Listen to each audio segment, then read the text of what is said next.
So my father saw a video of me taking it in the back while calling the guy in the video daddy. How did this happen, you may ask? So I was with him today and I was showing him a completely unrelated picture. And I showed him, and he's a middle-aged man, so he takes the phone so he can look at it closer. And instead of just handing me back my phone like a normal person when he's done, his first instinct was to swipe to the right, to the next picture.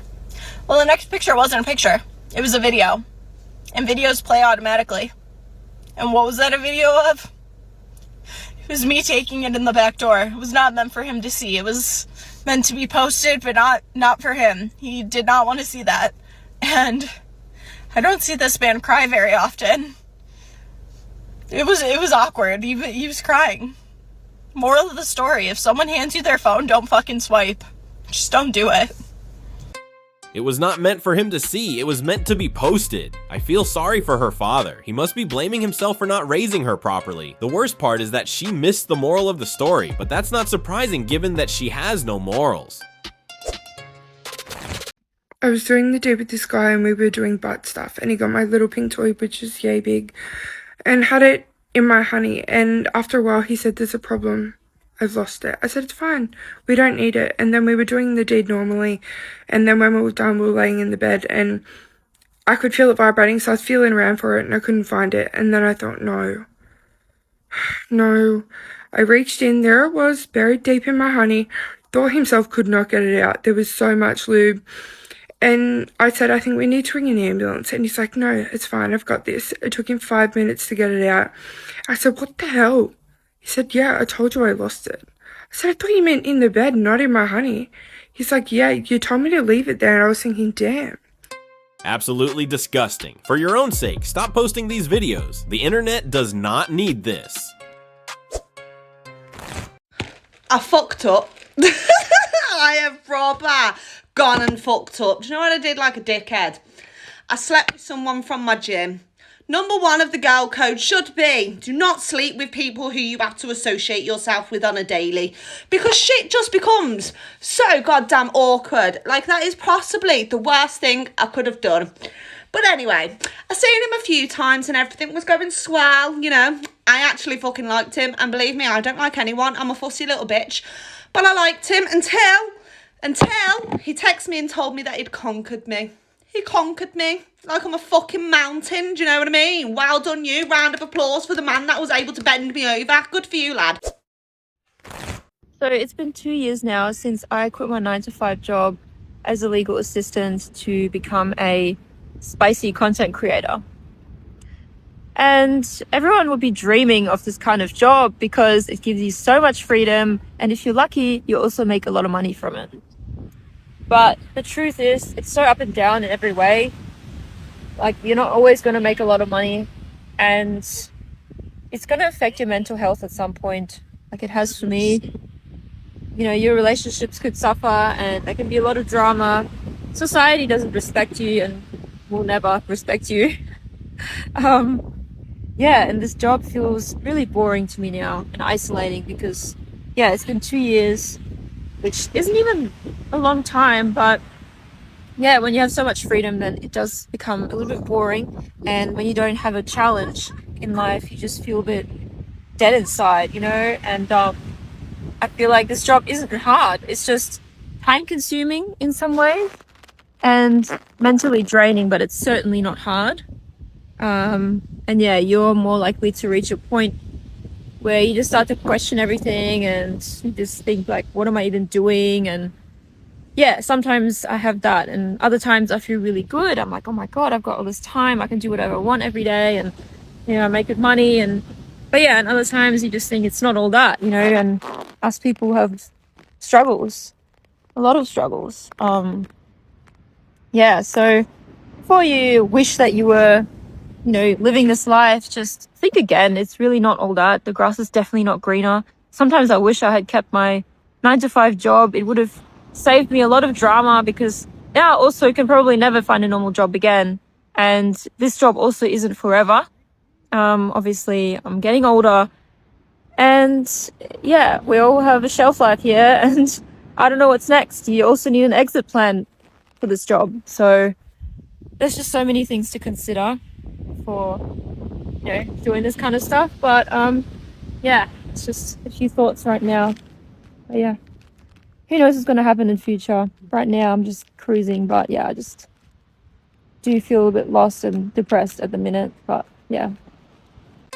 This is the inevitable outcome of trading short-term, instant gratification cash for building actual career stability. She bypassed the hard work of climbing the ladder. Who knows, she might have been promoted or secured better opportunities in the 2 years since she left her job, but she chose this path instead. She delusionally calls it freedom, but now she is drowning in regret because she understands society will never look at her the same way. Walk of shame to remember. I am just now leaving this man's house. I am literally in a rental car. I have nothing on me. Look at this. I am getting so out of hand. I am in a town that I've only been to like one time before, visiting my friend for his dirty 30. Met this man in the airport on the way back. Both of our flights got delayed, so we're talking, we're schmoozing and everything. And this man is fine. Basically getting each other's life stories. I made sure he had no ring on. Basically, we got off our planes. It's like 10 o'clock at night. And he was like, you know what? I know this is a little crazy. I was like, oh, probably not compared to everything that I've done and heard of and been through. Do you want to just like come back to my hotel with me? I was like, you know what? Sure. I'm in my messy era. Why not? Hopped in this motherfucking rental car, went straight to this man's hotel, and we took spicy cubes, banged it out, and there was no noise complaints as far as I heard. We didn't get any phone calls. She just met the man and already gave him access to smash her brains out. Women who are this easy are the very same ones who will later claim there are no good men left. They have coined this ridiculous messy era to justify hopping from one low-quality guy to another without any accountability. The irony is staggering. This is why I regret being a stripper. This is going to be what I think is a very unpopular TikTok, unpopular with my friends, unpopular on social media in general, because we like to see sunny side of things, and I'm about to tell you the not so sunny side of things. This is probably the first time that I've ever really acknowledged the fact that I was a dancer. I have posted pictures of me in the club before. I've never spoken about it out loud, and there's a couple reasons for that. I am Arab American, I'm Lebanese, and I really respect my dad, and I don't want to bring any shame upon our family. And please don't try to be PC with me or tell me this is some internalized misogyny. If you're not Arab, then you probably don't get what I'm saying, and I don't need to be corrected in this space. I started dancing when I was 22 or 23, and I was very good at it. I'm not saying that to boast or brag. I'm saying that because it's the truth. I made a lot of money. I was good at my job. I was good at sales. And if I didn't make $1,000 a night, I was going home sour and spoiled and in a bad, not happy, because that was my norm. At least $1,000 a night. That's not to say I didn't have bad nights. Of course I had bad nights. We all have bad nights, but I had more good nights than bad nights. If you scroll on my page, you'll see a lot about my husband's addiction, about my kids, about us going to church, about me being a wife, and all of these things are my today. However, this is why I regret stripping.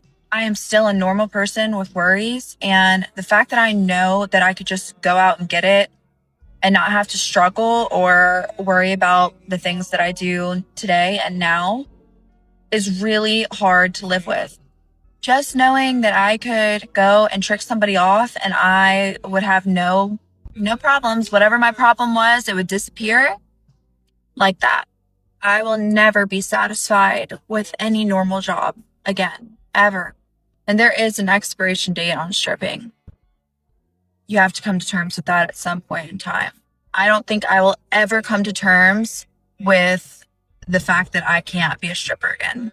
Sometimes I miss it so bad that my mouth waters, and that is insane. It's a dopamine rush to me. I seriously wish I could have a lobotomy to remove my dancing days out of my head, because sometimes I just miss it so much that it drives me crazy. The fact that her mouth is watering whenever she imagines doing those things again is absolutely insane. This proves that you should never, ever commit to or marry a woman who has a long history of casual promiscuity. There will always be these vivid memories in her head that would urge her to go back to her past lifestyle. It's truly disgusting. She now has a husband and they have kids, but she still thinks about revisiting her old dirty work. Let me set the scene. It's a Tuesday. I'm at uni, in Warwick. I'm eating a jack potato with cheese and beans. I get a text from this guy saying that he's going down to London for a few days. What do? I book a train then and there and go down to London to see him. Now he's staying in a very nice hotel because he's there for work. Now it's probably good to mention that I had the morning after pill that morning. Now the morning after pill is meant to make you feel a little bit queasy, but I felt completely fine. So I got to the hotel, he met me in the lobby, he took me upstairs. Immediately we start getting very into it. And right at the very end, his phallus in my mouth. And right as he comes, the jacket potato from earlier comes back to visit absolutely everywhere. So while I was on my road trip, my truck needed a little bit of servicing. So I went to a Toyota dealership, as one does. And I pulled in, and this big, beautiful, beefy dude comes walking up to my truck, and we start talking about my truck, obviously. And then we start flirting, obviously. It ended up actually going so well. He gave me his phone number on a business card. I immediately texted him before I even left the fucking dealership. And then about maybe an hour later, he actually came over to my Airbnb that I was staying at on his lunch break. And then I was able to give him a full service. And then he got to return to work and then call me and tell me when my truck was ready to be picked up. Customer service at Toyota dealerships are just bomb as fuck.